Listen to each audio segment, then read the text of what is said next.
ಆತ್ಮದ ಅನುಭವವನ್ನು ಹೊಂದಲಿಕ್ಕೆ ಇಲ್ಲಿ ಆಗಮಿಸಿದಂಥ ಚೈತನ್ಯ ಸ್ವರೂಪಿಗಳಾದ ಎಲ್ಲ ಶರಣಶರಣೆಯರಿಗೆ ಶರಣು ಶರಣಾರ್ಥಿಗಳು.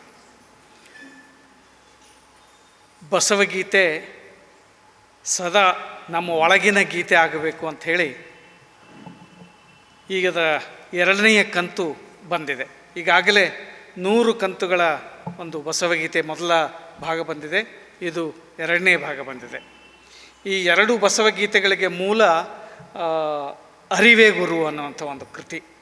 ಅರಿವೇ ಗುರು ಅನ್ನುವಂಥ ಕೃತಿಯಲ್ಲೂ ಕೂಡ ಇಂಥದ್ದೇ ಒಂದು ತಂತ್ರವನ್ನು ಲೇಖಕರಾದ ಬಸವರಾಜ ಸ್ವಾಮಿಯವರು ಅಳವಡಿಸಿಕೊಂಡಿದ್ದರು. ಅದರ ಹಿಂದಿನ ಕೃತಿಗಳನ್ನು ಕೂಡ ನಾವು ನೋಡಿದ್ದೇವೆ. ಬಸವಣ್ಣನವರ ವಚನಾನುಭವಗಳು, ಸಿದ್ದರಾಮ ಶಿವಯೋಗಿಗಳ ವಚನಾನುಭವ, ಹಡಪದ ಅಪ್ಪಣ್ಣಗಳ ವಚನಾನುಭವ, ಆಮೇಲೆ ಅಂಬಿಗರ ಚೌಡಯ್ಯನ ವಚನಾನುಭವ, ಹೀಗೆ ಅಲ್ಲಿ ವಚನಗಳ ವಿಶ್ಲೇಷಣೆ ಆಗ್ತಾ ಇರುತ್ತೆ ಹೊರತು ಅಲ್ಲಿ ಸಂವಾದ ರೂಪ ಇದ್ದಿಲ್ಲ. ಆ ಸಂವಾದ ರೂಪವನ್ನು ಪಡೆದದ್ದು ಅರಿವೇ ಗುರು ಕೃತಿಯ ಮೂಲಕ. ಆ ಅರಿವೇ ಗುರು ಕೃತಿ ತುಂಬ ಜನಪ್ರಿಯ ಆಯಿತು. ಜನಪ್ರಿಯ ಆಗಲಿಕ್ಕೆ ಮುಖ್ಯ ಕಾರಣವೇ ಆ ಸಂವಾದ. ಆ ಸಂವಾದ ರೂಪದಲ್ಲಿ ಬಂದದ್ದೇ ಅದು ಬಹಳಷ್ಟು ಪ್ರಚಾರಗೊಂಡಿತ್ತು.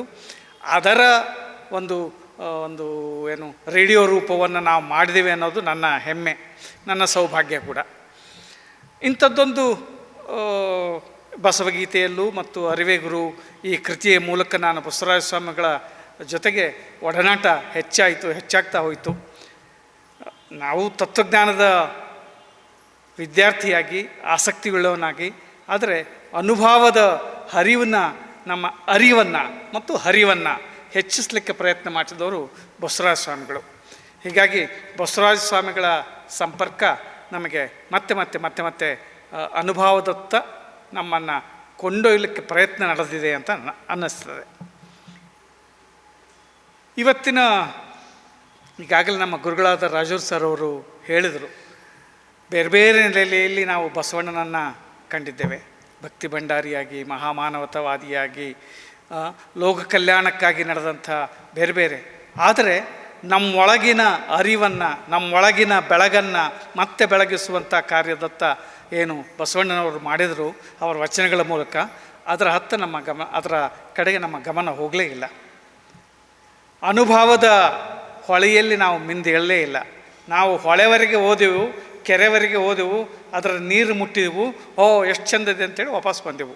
ಆ ಅನುಭವದ ಹೊಳೆಯಲ್ಲಿ ನಾವು ಈಜಲಿಲ್ಲ, ಅನುಭವದ ಕೆರೆಯಲ್ಲಿ ನಾವು ಈಜಲಿಲ್ಲ. ಅನುಭವದ ಕೆರೆಯಲ್ಲಿ ನೀವು ಹೇಗೆ ಈಜಬೇಕು ಅಂತ ತೋರಿಸಿದ್ದು ಬಸವರಾಜ ಸ್ವಾಮಿಗಳ ಈ ಬಸವಗೀತೆ. ಈ ಮುಖಪುಟ ಬಹಳ ಸುಂದರವಾದಂಥ ಮುಖಪುಟ. ಇಲ್ಲಿ ನನಗೆ ಈ ಮುಖಪುಟವನ್ನು ನೋಡ್ತಾ ಇದ್ದಾಗೆ ನನಗೆ ಏನು ರಾಜ ವೇಷಧಾರಿಯಾದ ರಾಜ ಪೋಷಾಕ ಧರಿಸಿದಂಥ ಬಸವಣ್ಣ ನನಗೆ ಕಾಣಿಸೋದಿಲ್ಲ. ಇಲ್ಲಿ ಜ್ಞಾನಮೂರ್ತಿಯಾದಂಥ ಬಸವಣ್ಣ ನಮಗೆ ಕಾಣಿಸ್ತಾನೆ. ಹೀಗಾಗಿ ಅರಿವಿನ ಬೆಳಕನ್ನು ನಮಗೆ ತೋರಿಸುವಂಥ ಬಸವಗೀತೆಯನ್ನು ಕೊಟ್ಟಂಥ ಬಸವರಾಜ ಸ್ವಾಮಿಗಳಿಗೆ ಅನಂತ ಕೃತಜ್ಞತೆಗಳನ್ನು ನೀವೆಲ್ಲರೂ ಸಲ್ಲಿಸಲೇಬೇಕು. ಯಾಕಂದರೆ ಅಂಥದ್ದೊಂದು ಅರಿವಿನ ಲೋಕವನ್ನು ನಮ್ಮೆದುರು ತೆರೆದಿಟ್ಟಿದ್ದಾರೆ. ಅರಿವಿನ ಲೋಕದತ್ತ ನಾವು ಹೆಜ್ಜೆ ಇಡಬೇಕಾಗಿದೆ.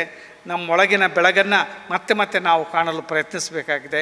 ಆ ಪ್ರಯತ್ನಕ್ಕೆ ಇದು ದಾರಿದೀವಿಗೆ ಆಗುತ್ತದೆ ಅನ್ನುವಂಥ ನಂಬಿಕೆ ನನ್ನದು.